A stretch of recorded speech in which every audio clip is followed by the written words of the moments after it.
The Selfish Path to Romance. Download Chapter 1 for free at drkenner.com. Dear Dr. Kenner, over the last few years, I have begun to realize that I have a personality disorder. Now, a personality disorder is something that it's something that's with you all the time. It's not that I just got depressed, but it's been with you for a very long time. It usually starts in childhood or young adulthood.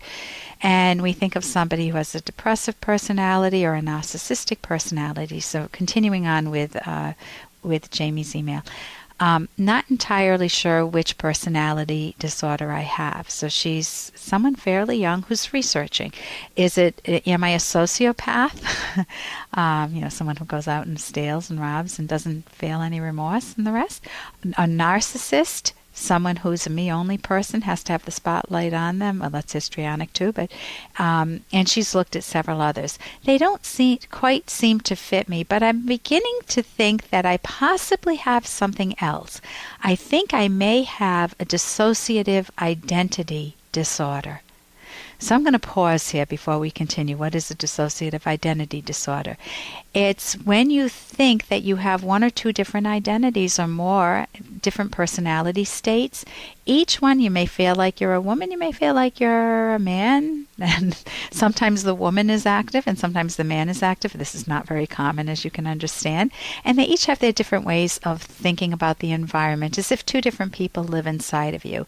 And these seem to take over your behavior at different times, and you're unable at times to recall some personal information that is your inability to recall things is just too extensive to be explained by just for regular forgetfulness. And of course it can't be due to being on drugs or alcohol or the rest. And so that's what she thinks she might have. Just by researching around, she thinks she might have this. And so let's see what she says. I do not have lapses. I researched dissociative identity disorders and found that many of the symptoms fit. I do not have lapses in memory, but I do have out-of-body experiences fairly often, and I'm aware of two different personalities inside of me. Now, out-of-body aren't mystical. It's just that your mind kind of seems to float away, as if you were coming out of surgery and you don't feel like you're really in your own body because you're still on some medication or something. She said these two different personalities inside me aren't quite developed enough to have names, but one is a female in her teens, basically what I appear to be physically, and the other is a male sociopath in his mid-20s. They don't have names, but I call them Thing 1, the man, and Thing 2, the girl, for clarity.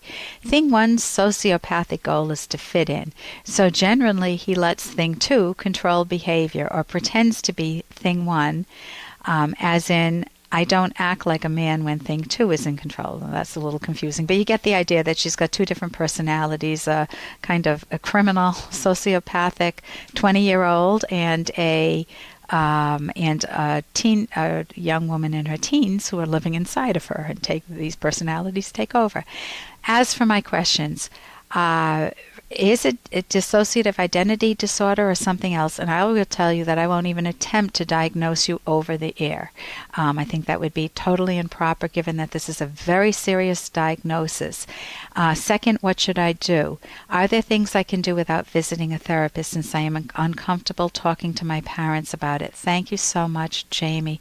Jamie, the best gift you can give yourself is talking with your parents and getting the proper help. To just try to wing this or try to self-diagnose, when I said you're young, I don't know whether you're in your early 20s, but obviously you're old enough to be researching and having these ideas. This is not healthy for you, and you don't want to develop Thing 1 and Thing 2 so that you're growing these different identities in you. You're smart enough to know that it's not normal. So you haven't lost contact with reality fully. Before you grow this irrational part of you, get the help. Maybe some medication would help. Maybe cognitive therapy, thinking skills would help. Maybe doing trauma work would help to figure out, where are these coming from? Where are these ideas coming from? Maybe getting a thorough medical checkup to make sure it's not something biological, a tumor or something growing.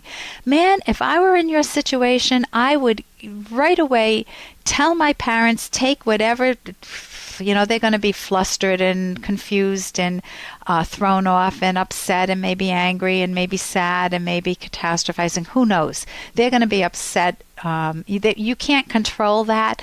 Your goal is to get the help. If you are old enough to get the help independent of your parents, say you're 18 or 20 years old, just go get the help. Go to a clinic near you, or a psychologist, or you can go to the academyofct.org on my website, academyofcognitivetherapy.org, ct.org, and try to find a cognitive therapist in your area. If they don't think they can handle this type of a situation, they will refer you.